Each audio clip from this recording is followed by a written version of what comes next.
भाई साहब मेरी भी लॉटरी लगी। जब मेरी शादी हुई, मैं आपको बताऊं, मेरा रंग जैसा भी है, थोड़ा लाइट के कारण अच्छा दिख रहा होगा, वैसे उतना अच्छा है नहीं।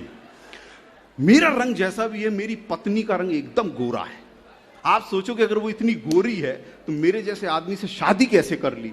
तो साहब यहां मेरी लॉटरी लग गई। दरअसल क्या हुआ, शादी के 5 साल पहले मेरी पत्नी की नौकरी लग गई चेन्नई में, मद्रास में। और जब मैं उसको देखने वहां गया तो वहां आसपास जितने आदमी थे उन सबसे गोरा मैं ही था।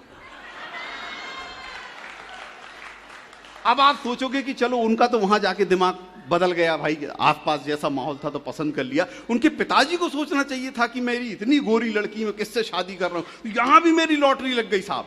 मेरे जो ससुर हैं वो कोयले की खदान में नौकरी करते हैं। उनने मुझे जब देखा तो बोले, यार मेरे आसपास जो रहता उससे गोरा तो ये ही है।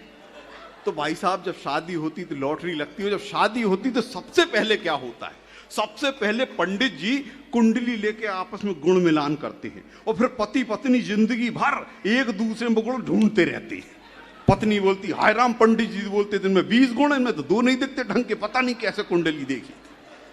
और आप देखिए साहब, जब शादी होती है तो जब नई नई शादी होती है आप उनके घर जाइए, क्या वातावरण होता है। जिनकी नई नई शादी हुई होती है उनके कमरे में जाइए आप, कितना खूबसूरत वातावरण होता है। बढ़िया परफ्यूम रखा होगा, अच्छी अच्छी रोमांटिक फिल्मों की डीवीडी रखी होगी, अच्छी अच्छी किताबें रखी होंगी। उन्हीं के कमरे में 2 साल बाद जाइए तो आपको मिलेगा झंडू बाम, आयोडेक्स, सरदर्द की गोलियां और बाबा रामदेव की योगा की डीवीडी।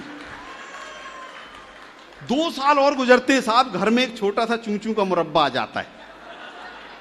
उसके बाद कमरे का क्या नजारा होता है, आप उनके कमरे में जाइए। मेरे को ज्यादा नहीं, सिर्फ 5 साल का अनुभव, उसके बाद का मुझे बिल्कुल नहीं पता। फिर जहां जो सीनियर बैठे उनसे सीखूंगा आगे कैसे बढ़ना। एक घर में छोटा सा बच्चा आ जाता, उसके बाद उनके कमरे में आप जाइए, कितना खूबसूरत वातावरण होता है। आप जैसे ही कमरे में घुसते हैं पूरे कमरे में रस्सी बंधी होती और उसमें ढेर सारे डायपर सूख रहे होते हैं लटक लटक के। आप जैसे ही कमरे में घुसते हैं आपके सर से टकराते, ऐसा लगता कोई झंडे वाली माता के दरबार में आ गए। और अगर आपका करीबी रिश्तेदार हुआ और बच्चे ने अपना कार्यक्रम कर दिया तो वो उठा के आपको भी देते, भाई साहब जरा इसको टांग देना। आप टांगते हैं, आपकी मुराद पूरी हो जाती है, अगले साल से आप अपने घर में टांगने लगते हैं।